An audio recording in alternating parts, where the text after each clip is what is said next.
बिस्मिल्लाहिर्रहमानिर्रहीम। अस्सलाम वालेकुम। अगर आप अभी तक एटम नहीं समझ पाए तो आज आपको हम एटम समझा के जाएंगे कि एटम क्या होता है। तो सबसे पहले चैनल को सब्सक्राइब करें, लाइक करें, शेयर करें, क्योंकि अब आपकी केमिस्ट्री हो जाएगी आसान, क्योंकि आपको पढ़ा रहे हैं Ahmed Khan. Fundamental of chemistry 9th class का चैप्टर 1 है।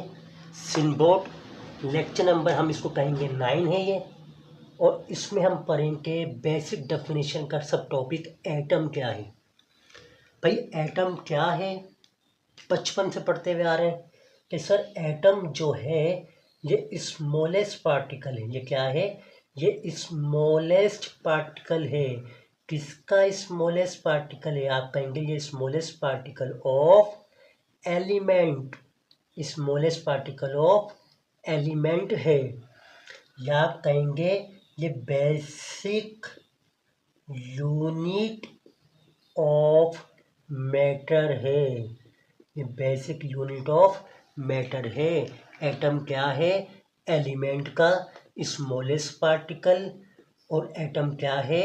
मैटर का बेसिक यूनिट। समझ गए जी? समझ गए। एटम जो है याद रखिएगा, ये डिपेंडेंट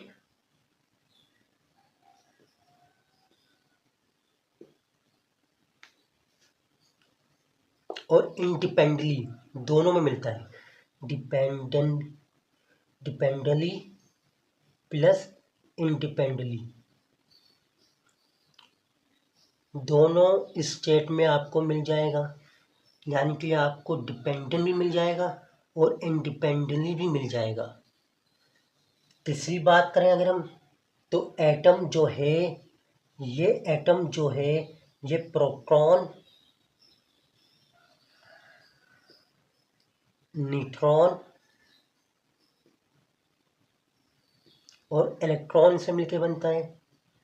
किससे मिलकर बनता है?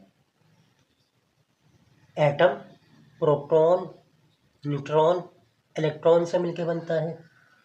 प्रोटॉन पे प्लस चार्ज है, न्यूट्रॉन पे नो चार्ज, इलेक्ट्रॉन पे माइनस चार्ज है। प्रोटॉन और न्यूट्रॉन मिलकर एटम का क्या बनाते हैं? न्यूक्लियस बनाते हैं। और इलेक्ट्रॉन कहाँ होते हैं?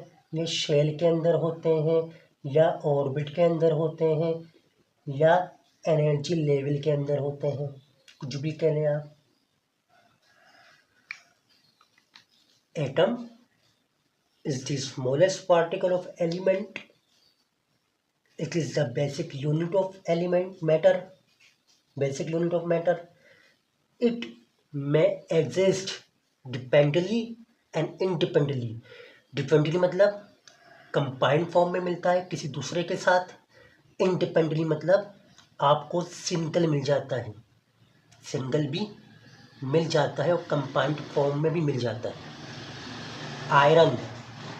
आयरन आपको इंडिपेंडेंटली मिल जाता है सिंगल फॉर्म में, लेकिन ऑक्सीजन आपको इंडिपेंडेंटली नहीं मिल सकता। यानी कि आपको ऑक्सीजन O2 मिलेगा, लेकिन आपको O नहीं मिलेगा। जबकि आपको Fe आयरन सिंगल मिल जाएगा, इनके इंडिपेंडेंटली मिल जाएगा आपको सिंगल। जबकि डिपेंडेंटली मतलब ऑक्सीजन हमेशा O2 की फॉर्म में मिलेगा, O की शक्ल में नहीं मिलता। इसका मतलब है डिपेंडेंटली और इंडिपेंडेंटली। फिर एटम के अंदर क्या होता है? एटम के अंदर प्रोटॉन होता है, न्यूट्रॉन होता है, इलेक्ट्रॉन होता है। प्रोटॉन पे चार्ज प्लस होती है, न्यूट्रॉन पे चार्ज नहीं होती, इलेक्ट्रॉन पे चार्ज माइनस होती है। प्रोटॉन न्यूट्रॉन कहाँ होते हैं? एटम के न्यूक्लियस के अंदर होते हैं। इलेक्ट्रॉन कहाँ होता है? एटम के शेल में होता है, ऑर्बिट में होता है, एनर्जी लेवल पे होता है। तो मैंने 9th क्लास के लेवल पे आपको समझा दी कि एटम क्या है। Atom is the smallest particle of element, basic unit of matter, may exist independently. It is made up of protons, neutrons, electrons. ये प्रोटॉन्स, न्यूट्रॉन्स, इलेक्ट्रॉन्स क्या होते हैं? ये कहलाते हैं सब एटॉमिक पार्टिकल। क्या कहलाते हैं? सब एटॉमिक पार्टिकल ऑफ एटम। अगर कोई पूछे सब एटॉमिक पार्टिकल ऑफ एटम बताओ, तो आपने कहना है proton, electron, neutron are the subatomic particle of atom. ये था हमारे पास मुख्तसर तरीन कॉन्सेप्ट एटम के बारे में। तो वीडियो अगर पसंद आ रही है तो वीडियो को लाइक करें, कमेंट करें, चैनल को सब्सक्राइब करें और अपनी एडवाइस से हमें, अपनी राय से हमें ज़रूर आगाह करें कि आपको वीडियोस कैसी लग रही हैं। अपना बहुत ख्याल रखिएगा। Thank you.